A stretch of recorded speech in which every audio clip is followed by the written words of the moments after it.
Now, let's see.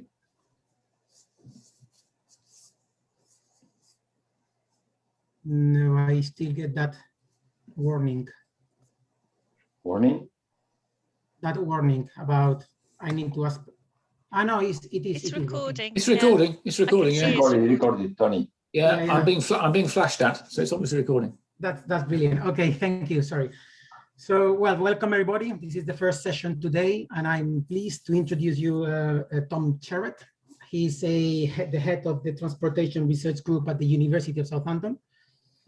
He's not a packing person, so don't expect to see any sophisticated, well, I'm not expecting to see any sophisticated mathematical model there.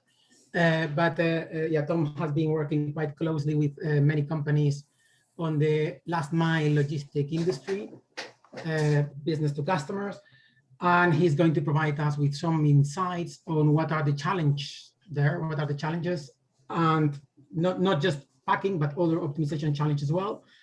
And yeah, looking forward to have that discussion. So thank you, Tom, for your time, and I will handle to you now. Great. Good afternoon, everyone. Thank you very much for having me. Yes, I mean, it's nice to see some familiar faces on the call as well, which is really good. So yeah, I was going to talk to you a little bit about the realities of trying to implement some of these new last mile logistics systems. This work has been part of a very recently completed EPSRC project called Freight Traffic Control 2050. And I was working with a number of universities, and we were working with two major parcel carriers to look at how last mile logistics could be made more efficient and more effective, and particularly reducing the numbers of vans needed by bringing on things like, human porters. That's really what I'm going to talk about. So going back to something that we did 400 or 500 years ago, which was very prevalent in London, but using humans to move parcels. And I think the really interesting thing really is with what's happened with the pandemic, this has kind of been escalated very, very significantly. So I'm hopefully going to bring you a little bit of the reality of trying to do this from a practical perspective. I will talk about some of the optimization challenges and kind of where we're at with this thing. So to start with, let's just advance these slides, hopefully. There we go. So yeah, the last mile problem, that is what we're really talking about here. And the pandemic has really emphasize this, and parcel carriers are really kind of wrestling with this issue. I mean, if you talk to people like Hermes, FedEx, Hermes in particular, who we're working with at the moment, their volumes are now up 60% on what they normally do routinely. So, you know, it's like having Christmas every day, and that's what's happened since we've been since March this time last year.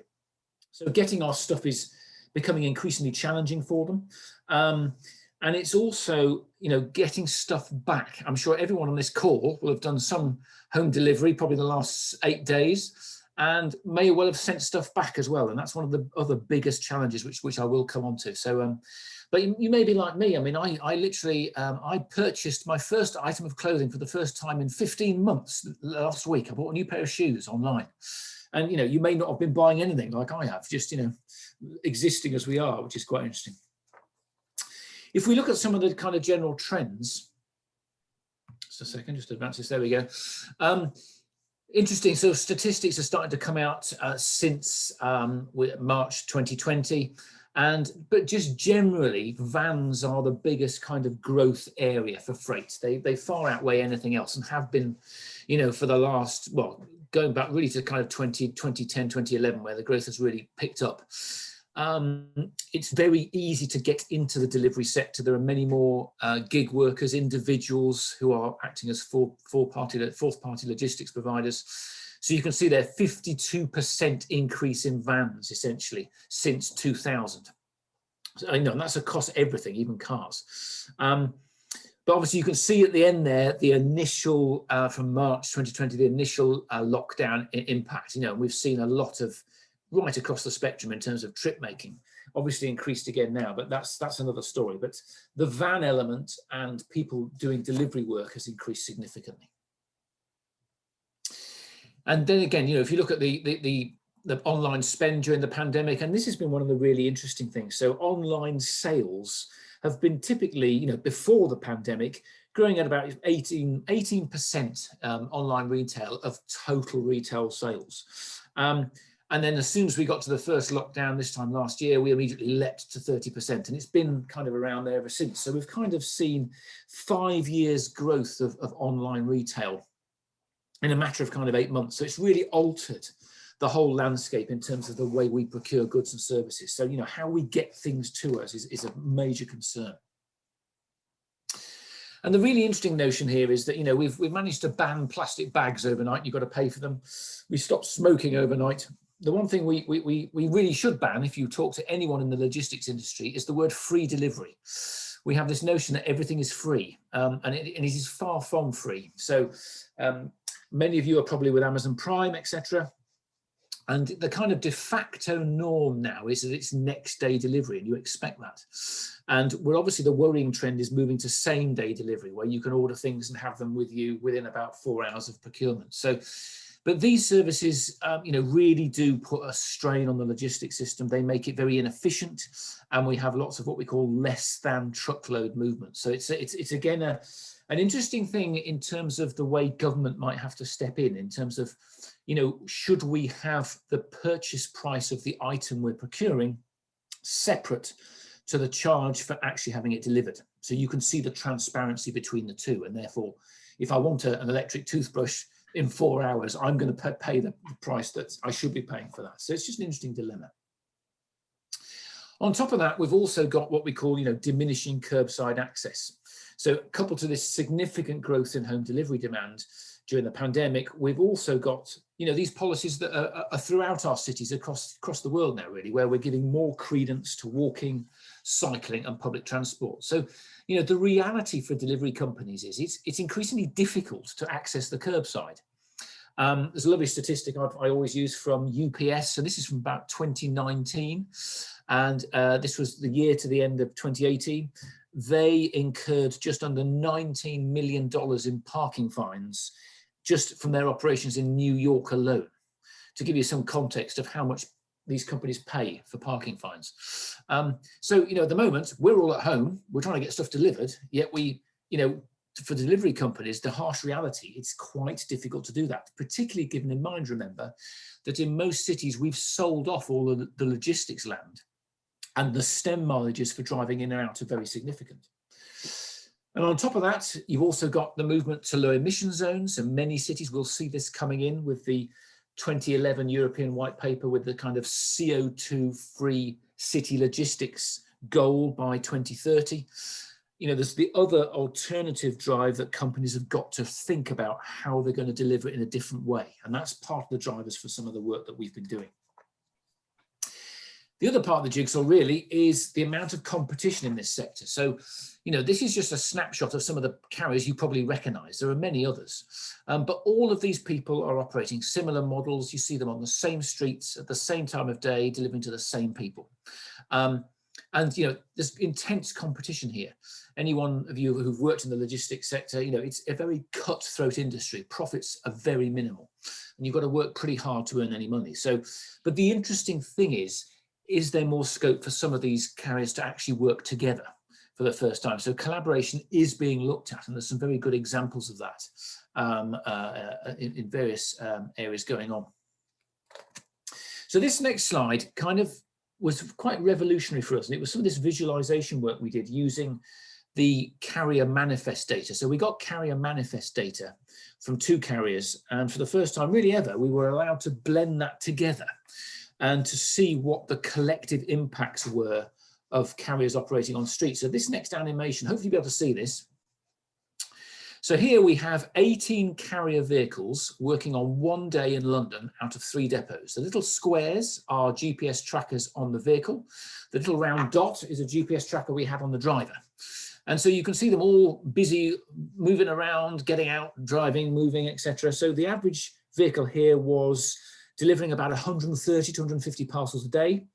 They were stopping the vehicle about 38 times during a round.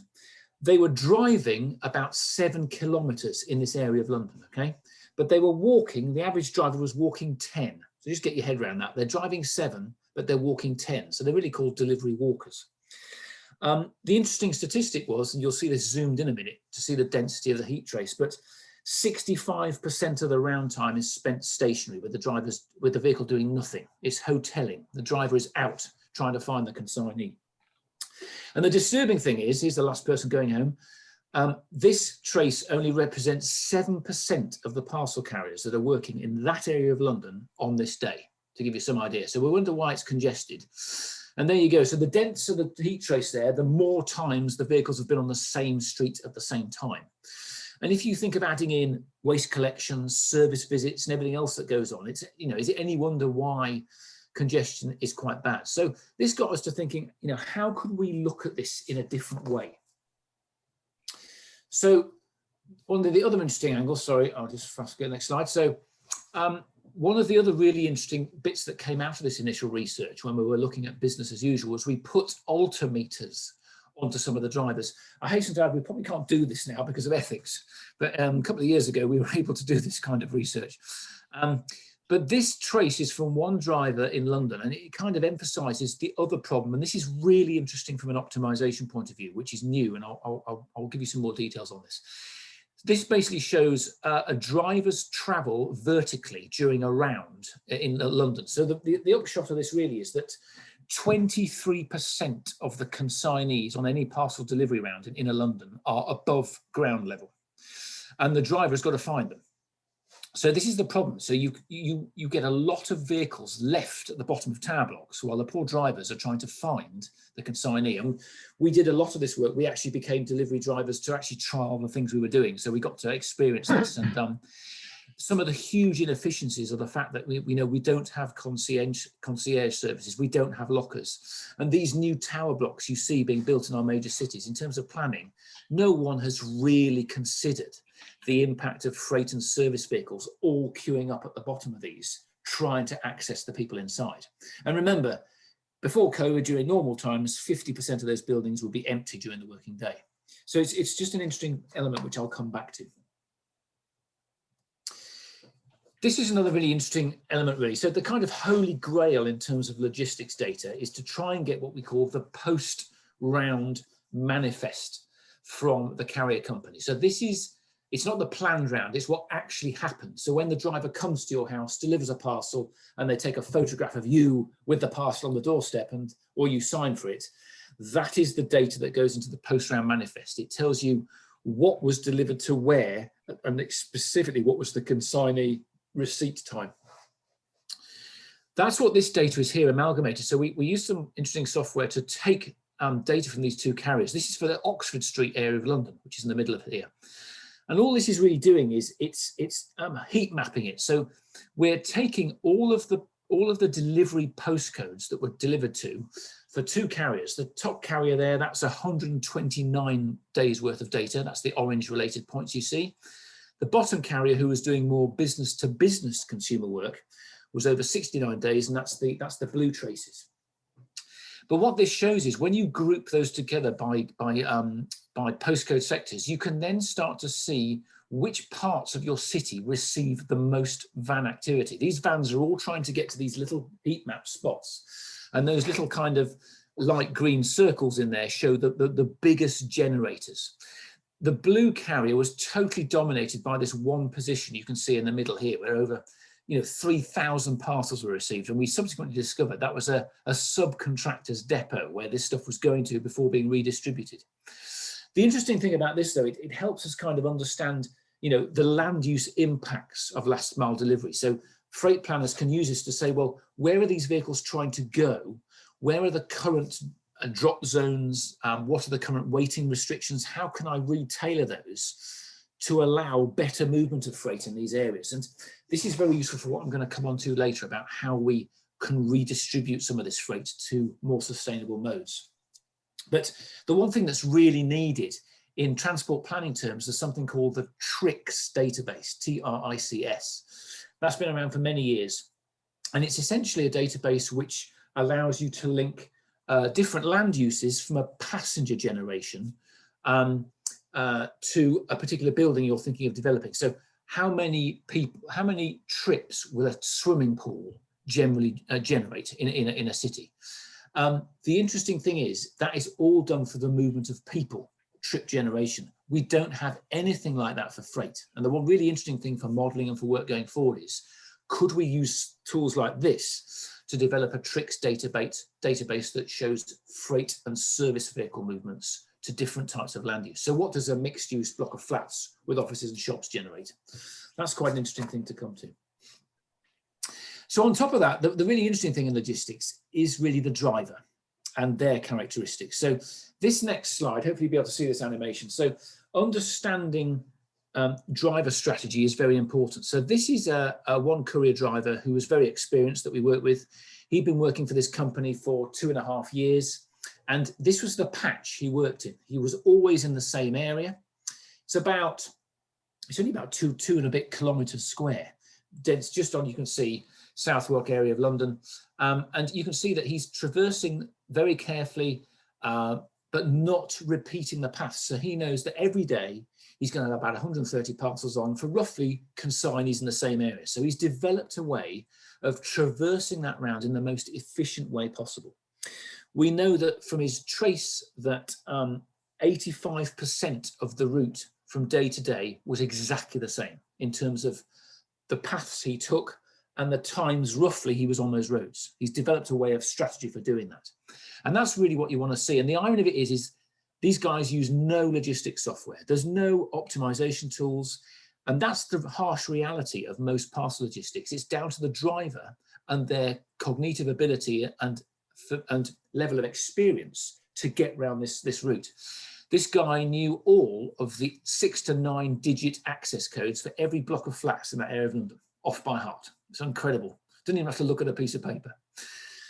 The next thing I'm going to show you, and this is quite interesting, this is a driver who was standing in for somebody on holiday. So this is an experienced driver, but had never worked in the patch he was going to. So he's coming from the depot, and you'll see him now going over Westminster Bridge, and he's going to start working in an unfamiliar patch. And this is the really interesting thing with the pandemic and optimization, because there are many, many more people like this who are gig workers, who are part-time, who are relying on things like what3words.com or other software to try and work out where they are. It takes, a minimum of 6 to 9 months to try and get a level of familiarity. They're going around Smithfields Market here. You'll see the guy going round and round and round because A, he doesn't know where the particular consignees are. He doesn't know where to park.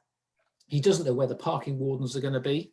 A lot of this time, he is just circulating on a one-way system, trying to find a parking space. You'll see him go around Smithfields Market again in a second. And so this driver should have driven about 8 kilometers. They drove 20. Here we go, around Smithfields Market again. And he's just looking for a parking space here. Has anyone gone? I'll go around again. And that's the really interesting thing going forward is how are our transport systems affected by this kind of inefficiency? And there are many, many people trying to do this all of the time.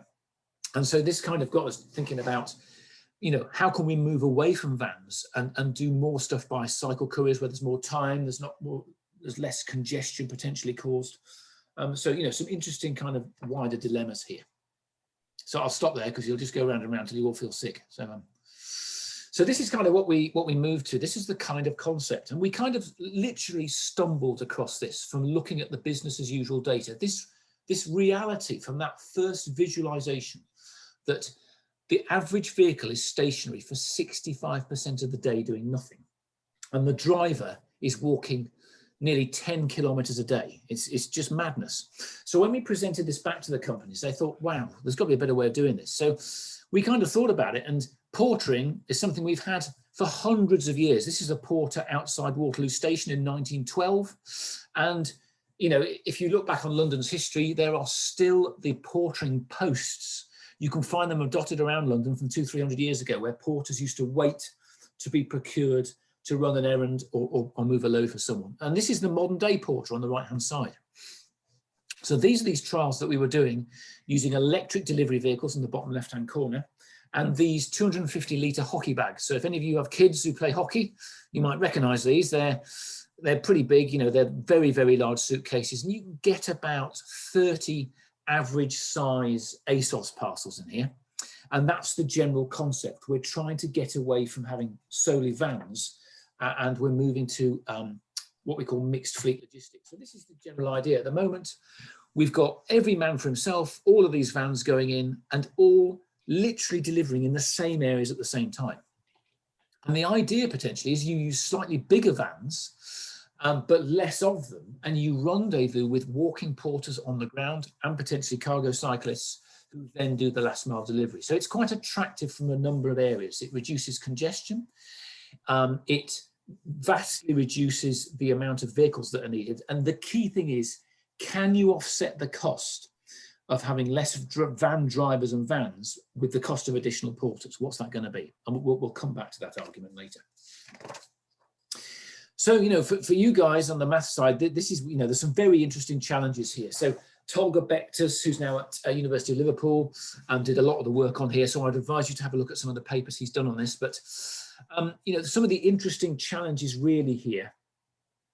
How do we cluster delivery points? So you're talking about van rounds and then breaking things down into walking rounds. And I'm going to talk about this from the practical reality in a depot, because it's really important to understand how this can practically work. But you're looking at different particular areas where there's a density of housing, there's a density of consignees, where you could easily pre-prepare 250-litre bags of parcels in the depot, and then you can drop them off. So you either rendezvous with people who will deliver them, or you put them in a secure locker and porters can come and just go backwards and forwards and pick them up. And so there's interesting dilemmas of whether you do that and the porters go backwards and forwards to this collection point. So the van will just come in, drop and then leave, which is the most efficient. And then porters will just keep walking back and collecting a new bag from a point. Or whether potentially you have hoteling, where the van hangs around, will do some collections, but will also re-rendezvous with a porter in a different place. So the porter will ring up and say, I need a new bag. Where are you? Right, I'll meet you in 2 minutes. So there's different models in which this can work. And again, I'll come back to that.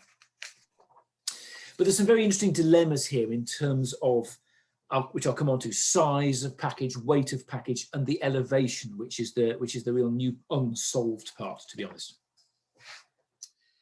So the interesting thing really is, you know, how do you site portering drop-off points? You know, so these schools of thought as whether these should be permanent, whether they could be mobile, and also you've got to use your base manifest data to really understand where your hotspots of demand are. So it actually, some of our original thinking was that, you know, drivers could still service blocks of flats because you've got lots of packages to deal with in one very tight area. But the reality of it is that's where they get most of the parking fines. So it makes actual sense to drop a porter off at a block of flats and let them take their time going up and down delivering. So areas of London are very different in terms of their makeup, the types of housing, etc. But that understanding is again, there's a lot more work to go into the kind of demographics, who's where, what types of things are they having ordered, but you know, what is the density of drop areas to be covered, and whether you might need a combination of a van, porters on foot, and cycle couriers as well.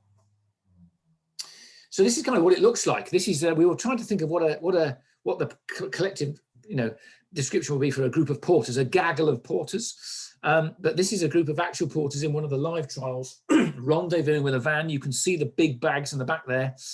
This is all done through smart app technology. So we've got an app which will basically, it has the route basically in there for the porter. The parcels are all in the bag. The porter's then got to do the route and work out what's in the bag and then take it out at each particular point. But all based on their own personal smartphones, and that's the beauty of it.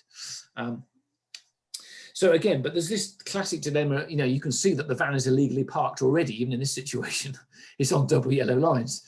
But the great reality of this during the trials is you can empty this lot to a group of 5 or 6, 7 porters in about 8 to 10 minutes. It's fantastic. So the dwell time is still pretty low. You're just getting a bag out, scanning it for the porter, and the porter just goes, and that's it.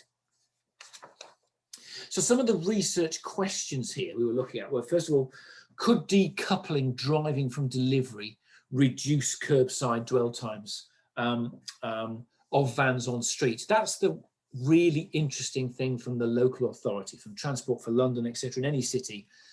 How much time are vans spending on the street on curbside? And for the companies themselves, you know, there are some significant parking fines involved here. They would obviously like to reduce those. So, you know, in talking to TfL, it was kind of almost insinuated that if a vehicle could park, if you could guarantee that a handover would be under kind of 7 minutes, that you could virtually stop anywhere apart from red routes. What is the optimal split of workload between drivers and porters to maintain cost neutrality? That's a really important one, which we'll come to. And this whole dilemma about drop-off points and what should the policy be? Should you have a van? Should you pay for drop-off points so you can put bags in and then leave them and the van goes somewhere else? Or should a van have to keep circulating for a shift in an area? That's where the costs go up. So kind of to give you a little more detail, the kind of science behind this really. So there's a classic area that we were looking at in London. Those are actual consignees in red, the little paddles there. That's a group of people who had to be delivered to on a day. And what you're trying to do is divide this up into portering patches. And again, this is a very dynamic activity every day because obviously you've got to think about the weight and size of the package. And that in itself is the biggest stumbling block in all of this, because the reality of it is, even Amazon, most of the parcel companies, the ASOSs, the Amazons, etc., we don't know accurately weight and size of parcels. You'd think in a big depot, I mean, I used to work in logistics many years ago, and even back in then in the 90s, we had systems that would scan parcels and you get an idea of the size and scale. But to do this efficiently, you need to know way back in the supply chain when you're on Amazon and you go, oh, I'll have that electric toothbrush, buy now. That buy now transaction dictates to the carrier what the weight and size of that parcel is. And we don't know that data. That's the biggest hurdle to this going forward. Armed with that, you can pre-plan walking rounds before these parcels get to the depot. And that's the biggest hurdle we have at the moment. So you're taking a patch, you're dividing it up into squares, physical squares like this, with the knowledge of who is receiving how many parcels, and then you're trying to divide that up into which are going to be walking rounds and which are going to be van rounds. The thing to remember is that these vehicles are also doing some collections, and that again is the issue for the future. Returns. How are we going to manage returns? You can't have a walking porter with a 250-litre bag who suddenly gets presented with a flat screen TV to take back. It's just not going to work. So you've got to think quite smartly about this. And the really interesting point, which I'll come on to, is the high-rise element. So thinking about how you manhandle and carry a full bag and the order of parcels within that bag when 5-year consignees are on the 85th floor of a tower block.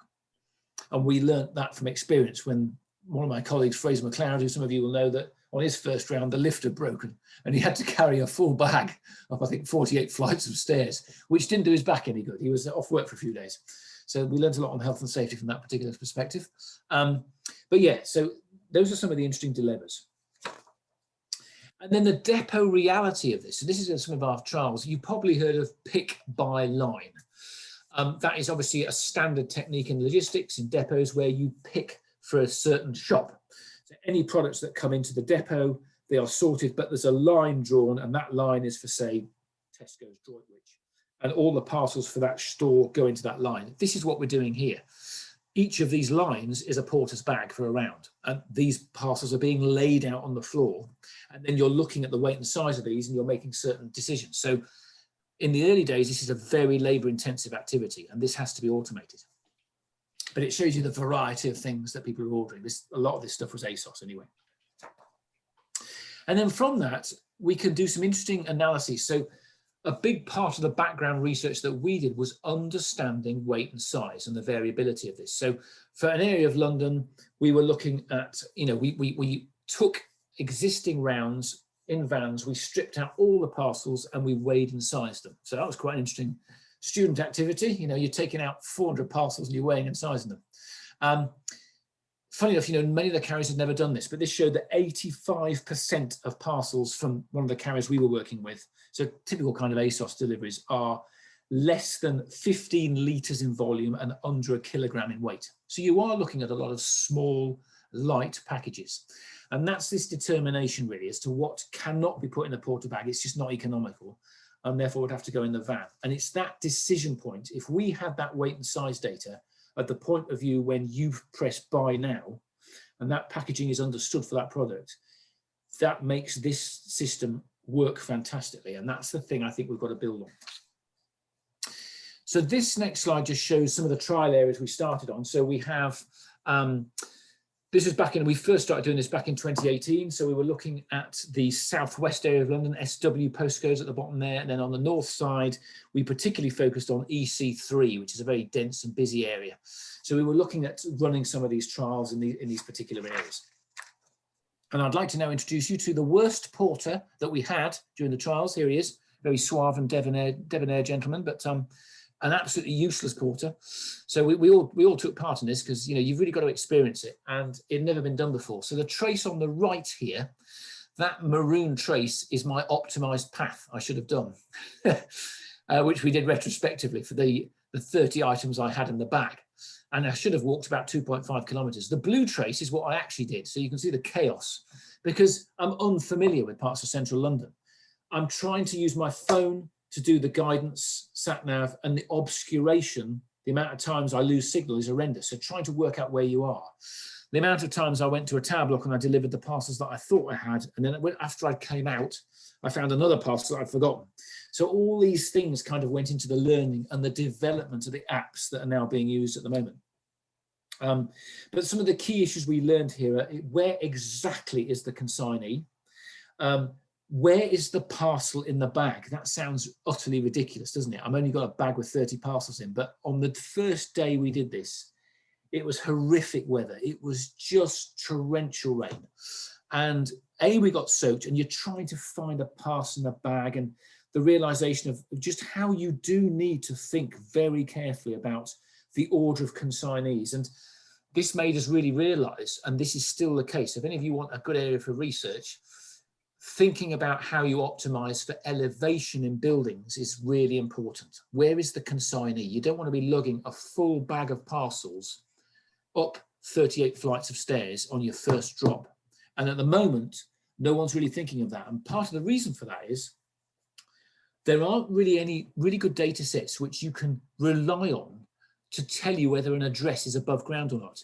For some flats, you can make insinuations. So if you've got like flat, 8005, it means that it's probably on the 8th floor as opposed to flat 2005. But that's a really interesting dilemma as to how you can better understand that. So some really interesting elements here. Then we did subsequent trials where we handed over to the professionals. So these were ex-drivers who'd done a lot of delivery, so they knew the areas. And we were experimenting with different types of bag and looking at how long it took to actually do this. But it was incredibly efficient. Some of these guys could do a full bag in 40 minutes, and only walking maybe a mile and a half. So it did show that, and you've got better interaction with the consignee, because unlike with the driver who's desperately got to get back to his van that's illegally parked, you've got more freedom to move around. So that was a good part of that. And this is essentially what the van's doing. And it's interesting because it changes the workload for the van. So this was we're working with Newt Cargo. All their vans are electric, one of the biggest all-electric delivery companies. They're now part of Menzies Distribution. So you can see in the back of the van there, the van's carrying the ugly freight. It's what we call ugly freight. It's all those massive things. You're not going to carry, you've ordered a grand piano or something. We're not going to stick that on a porter. So you've got to think about those ugly items, but they are a small percentage of the overall workload. But you've still got to get those delivered. So the van concentrates on the big stuff and lets the porters do all the rest of it and carries their bags. So this is the kind of way we went about devising some of these rounds. And this again is where the optimization tools come in. So the diagram on the right there is the kind of EC3 area, and that shows you it's a week's worth of delivery data for one carrier. All those little paddles are individual consignees. So you can see, everyone's getting stuff every single day. And that's magnified by probably 40% now. 50% is incredible. But what we did was, talking with a carrier, we split these up into latitude rounds. So basically you've got 2 porters working in that area. And they'll probably do 2 bags each, 2.5 bags each. And one guy will start at 1 and will work west down the end. That's about 900 meters really in reality, and then come back along the dark blue, number 2. And the other guy will start at 9 and work their way down. So there's interesting ways in which you could do this, but that's some of the ways in which we tried for some of these some of these early experiments.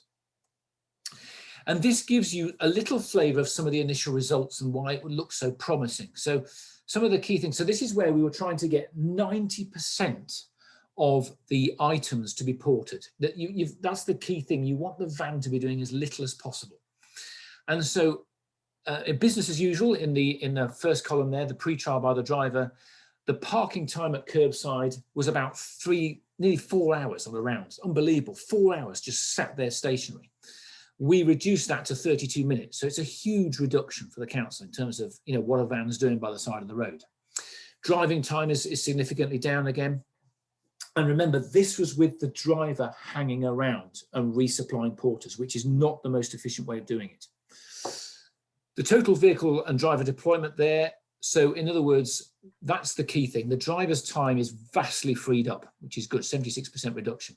But you've got the portering time to add on and how many porters you need. So overall, this was still costing more money. And if it costs more money, no one's going to do it. That's the problem. So we still have to tweak things here to make make this a reality. And that's what I'm going to come to in the final bit, where we just talk about the commercial trials that have been done. So so this is the reality. This is Newt's depot in Bow. So that's what a parcel depot looks like in the morning. And that's before some of the stuff's arrived. I mean, they're usually pretty chaotic. It's very manual. These guys are coming in with their vans, and the drivers are then loading up all their deliveries for their patch arrive in these crates, and then they've got to somehow work out how they're going to deliver it, and they pile it into the back of their vehicle. And so this was the reality. And again, this is the hard part, really. So the parcels from the major, so say you order from Amazon, the parcels will be coming from those main sourcing points to a distribution depot at probably about 3-4 o'clock in the morning. So that's when your parcels are arriving. And you've got to get that sortation and those rounds organized to start at the latest 8 o'clock in the morning. So there's a very fine time window for doing this.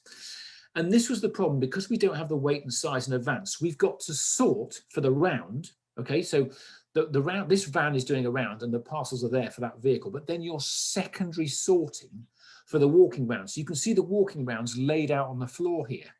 And what the guys are doing, literally with a handheld terminal, is they're saying, yeah, that's portable. So you can see these big ASOS parcels on the left here.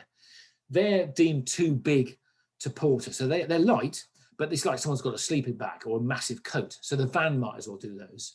But all the 90% of the small stuff has then got to be divided into these bags and then loaded in an order which makes sense to deliver on foot. And bearing in mind, this still didn't really think about elevation in that as well. So, but that's a time-consuming activity. And at the moment, the reality of this is that this needs to be automated. And it would be if we know in advance the weight and size of packages, because when they come in, as soon as you scan the item, the computer system would know that's portering, it's round 9 for that porter, and it goes down a chute to a bag and is loaded. And that's where this system will really work. But it does depend on knowing weight and size. And this, it's a bit small, this slide, but I'll just show you, you'll see some of the highlights. This was the commercial trial that Newt Cargo did, working with Ford, the motor company. So Ford, the motor company, have some very interesting research arms to them. One has been developing software. So they've developed an optimization tool to do this. And it was trialing, and that was, we worked with them using some of the stuff that Tolga developed to assist them with that. But over 38 days, this was the trial, commercial trial. So there was 8,000, just over 8,200 parcels delivered. Over 91% of those, 7,432, where's my mouse gone? There it is, were portable, leaving the uglies 772. So it's pretty good. Only 9% of the parcels were delivered by van. So it does show that this is probably financially doable if we can sort out that depot sortation system, because at the moment, that is too costly.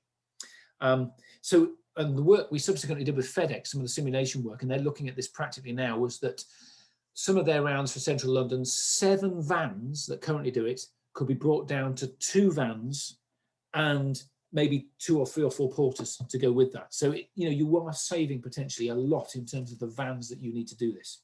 And that's the exciting part.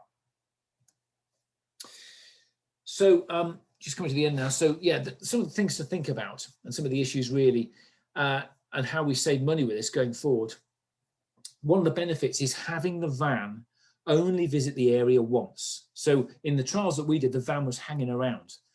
That's no good, because the van could be servicing another round. It could cover multiple rounds if it can come in and drop parcels in defined drop-off points. So these could be lockers at railway stations. It could be, you know, a pound at an underground station. And that's the interesting discussion that's going on with various local authorities. How can you use municipal land to assist logistics activity? Because we think in the pandemic, we should be thinking of logistics as an essential service now. And the irony of it is, all these companies had loads of this land in London 20 years ago. It's all been sold off for real estate, and they drive in miles from the outskirts. So that's the key thing. And understanding those drop-off points, how do you use those? What's the best ones to use on different days in different areas? Because obviously you want to minimize the amount of walking time and minimize the amount of driving time. So there's lots of places you could use potentially, but there might be different stipulations on using those at different times of day and different costs. So there's all those kind of things to think about. And coupled with new technologies. So this is something that we did in the Straight Soul project a few years ago in the EU. So working with TNT, a mobile depot. Think of this thing being driven in as it was to Brussels at the beginning of each day. It's around with parcels. Cycle couriers, as you can see, come and rendezvous with it. They do deliveries, they bring returns back, and then the whole thing leaves at the end of the day. So really interesting kind of idea there. Other ideas are things like micro consolidation points. So some of you will have used these, dropping things at post offices, local collect. These are recognized, what we call, they're basically stock shops. So they're always occupied. There's always people in them. But you could have parcels dropped at those particular points as well. And the interesting thing is really the porter pool. The key thing with this is you don't really want every carrier with their own porters, you know, like the stock exchange with some people wearing red jackets who are one trader, etc. There are generic sets of porters, Deliveroo, or in the press at the moment about to go, you know, public with shares, etc. There are thousands of people doing this. And the interesting thing is, we should be thinking about a burgers and boxes model, because when these guys are hanging around waiting for a burger to be done, they could be delivering a pre-packed bag of parcels in 40 minutes. That's the interesting option. But the reason there are problems with this, because carriers have always been very nervous about the liability issue, because you're handing over a bag of parcels to a fourth party who's got to deliver them. How do you maintain the insurance issues? How do you ensure that quality of service? Because that's the person who interacts with the customer. And if that's a bad experience, it's very detrimental to the company. So there's some interesting issues there, but a generic group of porters before we move to droids and various other things to deliver is important. And just to finish with, these are some of the interesting potential for future research areas. So, you know, optimizing walking rounds according to elevation. So how can we think about the problems of delivering to high-rise buildings as part of an optimization tool? That's not really been addressed. And I think that's a really interesting one. Looking at bag packing order as part of this, along with weight and size and along with elevation. So how do we do that? And how do you actually physically design a bag where you can compartmentalize things effectively? And looking at how, you know, using generic porters, how do you distribute multiple carriers' parcel demands amongst a generic set of porters? So I'm a porter for Deliveroo. At 10:30, I'm delivering a UPS bag. At 12 o'clock, I'm delivering a DHL bag. How do you get that transparency between them? It's perfectly doable. And just, it's a potentially really interesting, sustainable way of delivering things where carriers share that resource. And just the last slide, this was in the news last month. So Hermes with Ford are doing this properly in London now. So the stuff of all our kind of efforts have materialized. If you look it up on YouTube, but you'll see, just put Ford and Hermes into Google, but you'll find that pedestrian couriers, you know, Amazon have been doing stuff like this as well, but it's now being, you know, quite significantly and seriously used by carrier companies as a new way of delivering in bigger cities. And the interesting thing is this mode applicable for less dense areas, villages? People are looking at different mechanisms for doing a similar thing as well. So I hope that's been of interest. That's some details on me, and obviously any questions, please fire away. Thank you very much. Thank you, Tom. Very nice presentation. I'll stop sharing. Okay. So is there any question?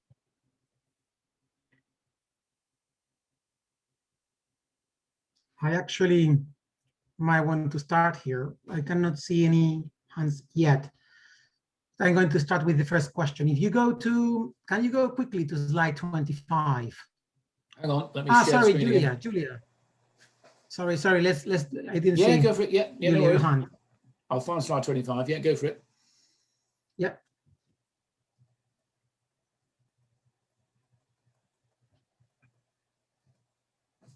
Yes. Is that guy the driver? Yes, so he's not the actual driver of the van. He is a qualified driver who was basically doing the trial. So yeah, I mean, he was not also driving the van that day. That was a porter that we were using who happened to have been an ex-driver.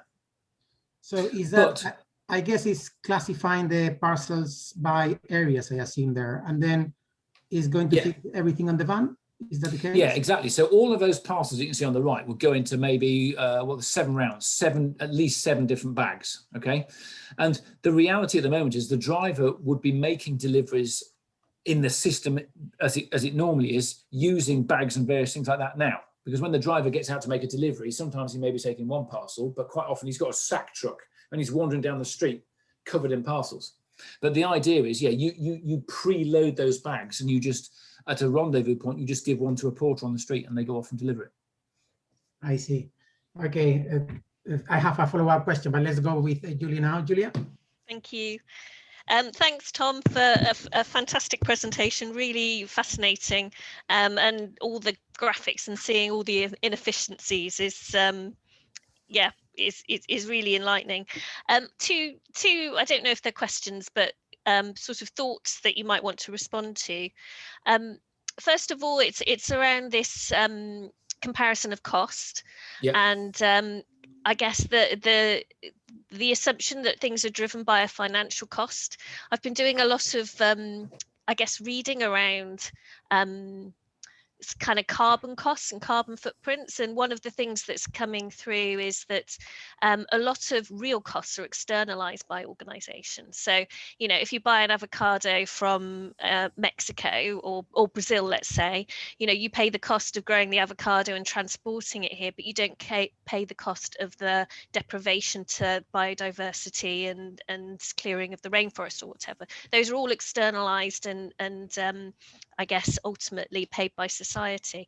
But there are maybe costs there that are externalized in this. You know, what's the cost of congestion? What's the cost to the inconvenience of people who are sitting in traffic because there's 20 vans driving around the roads, and the cost of, you know, pollution, or I know they were electric vans that you were talking about. So whether there's any way of kind of capturing those externalized costs, internalizing them, and I think there's going to be a lot of pressure on governments to internalize these more kind of societal costs that are occurring, and then you might find that sort of shifts that equation a bit.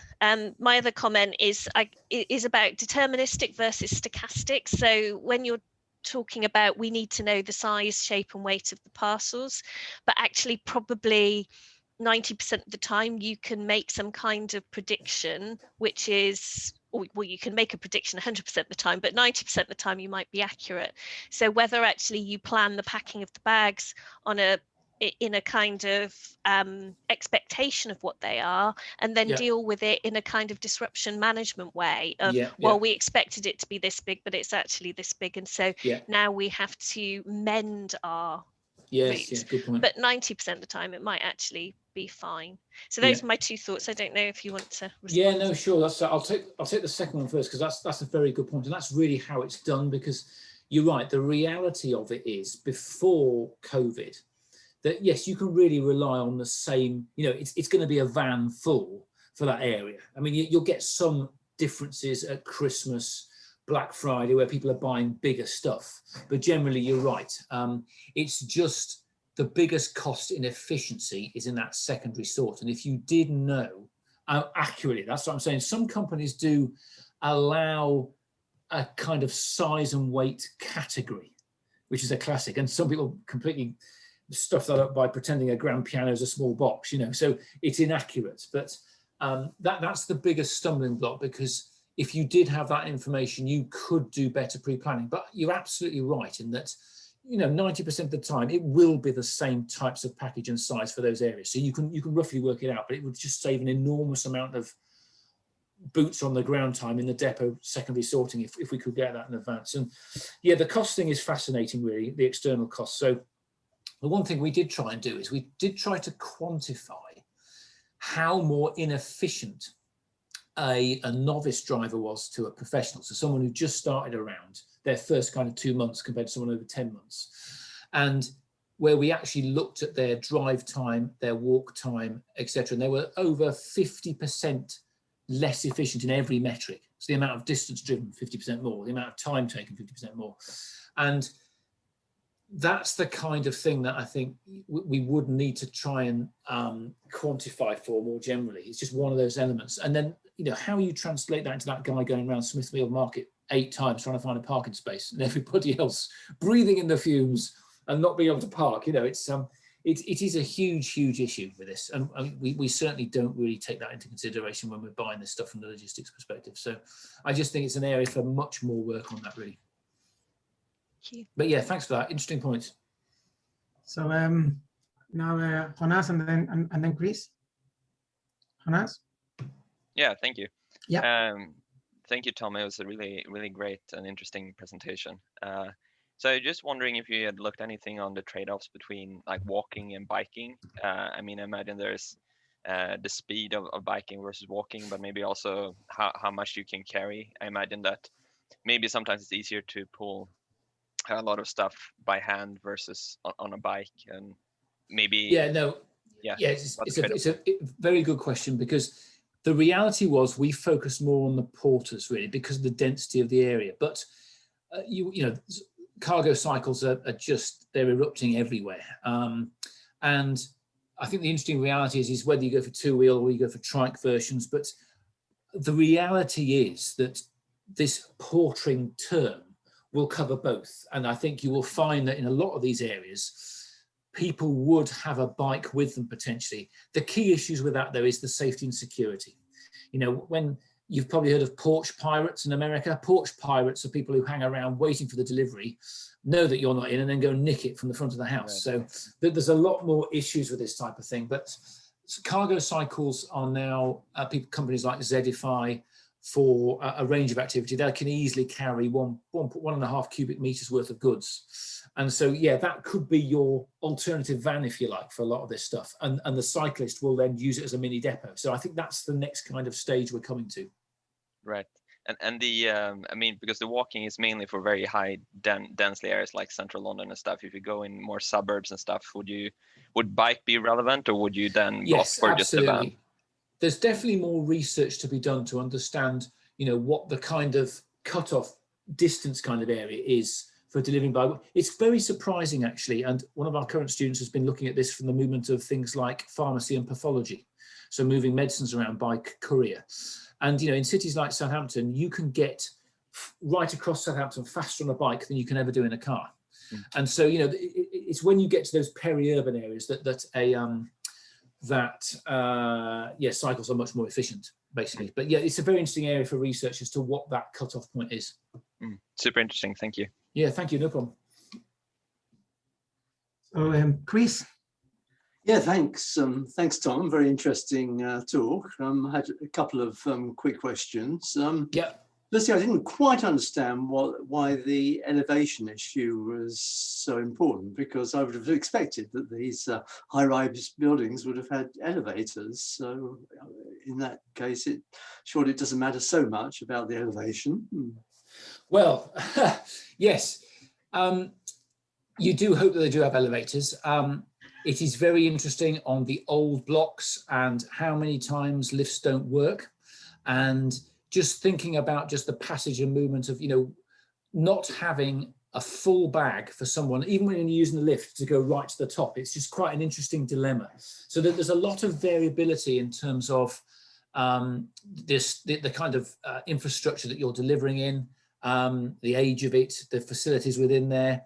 And, dare I say, even thinking about the postcode area, the risk of theft and how much you're taking into a building when you've got to do a high rise. Can you deliver everything else first before you risk going into that particular building with a full bag load? So there's just little subtleties to it really, which we kind of stumbled across. But yeah, if the lift is working, it's absolutely fine. And then the real challenge is how you design a bag that you can accurately take, which you could hook onto a bike. It's like having a dance partner, you know, you've got like a roll cage which you can move around in a lift. So there's a lot of work being done on that. But yeah, it's just something that we hadn't appreciated, just how many blocks of flats potentially do not have any form of lift. You know, even when it's 4 stories high, it's one of the old, you know, the really old, if you go to Lambeth, Clapham, etc., there's several blocks that do not have anything like that. And it just makes it more challenging. Okay. And yeah, and the other question I wanted to ask was about the sort of payment for portering. I mean, do they get paid per hour for working, or according to the number of parcels they deliver, or what? Yeah, so it's an interesting one. So if you look at people like Deliveroo, and there's obviously been a lot in the press about this because of the, you know, workers' rights, sick pay, etc. So they would generally, the guys that we were using in these trials were all paid employees. But typically, if you look at the way drivers are paid, they get a flat rate, and then they get additional payments for every number of parcels they deliver over a certain amount. So the record of the number of parcels by one driver in a day, which is just beyond belief really, was just over 500. So that individual was driving for probably about 15 hours to do that, doing several runs. So, but it is kind of on that basis. They're getting a flat fee for the bag. And that's the kind of way it would work. So you can imagine what they're getting for delivering a burger or a pizza at the moment. And it would be on a similar kind of model. But I think very interestingly, the way Uber's now changed, Deliveroo will probably have to go the same way. Just, you know, how that will work in terms of fair payment for staff is interesting. But if they didn't deliver the amount of parcels that they were supposed to, would it be to their detriment financially? Well, yeah, the way, I mean, the beauty of the system is because it's all based on an app, your proof of delivery, your POD, is getting that signature, that parcel delivered. So that's why when they come to your house now, particularly during lockdown, you see them all taking a photograph surreptitiously of you on the doorstep with the package. That is the proof that that package has got to that door. And that is how they get paid. So it's a very simple system. You've got that evidence, usually now through a picture. So it's interesting from our privacy, there's hundreds of pictures of me at my front door receiving parcels. God knows where they all are. And you probably experienced the same thing, but that is the way they get paid. Okay, thank you. Okay.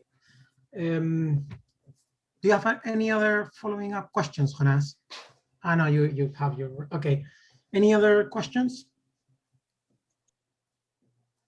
I have one last question, and it's about the data available from those companies. Yeah. So do you know if the dimensions of each parcel is actually known? They store anywhere?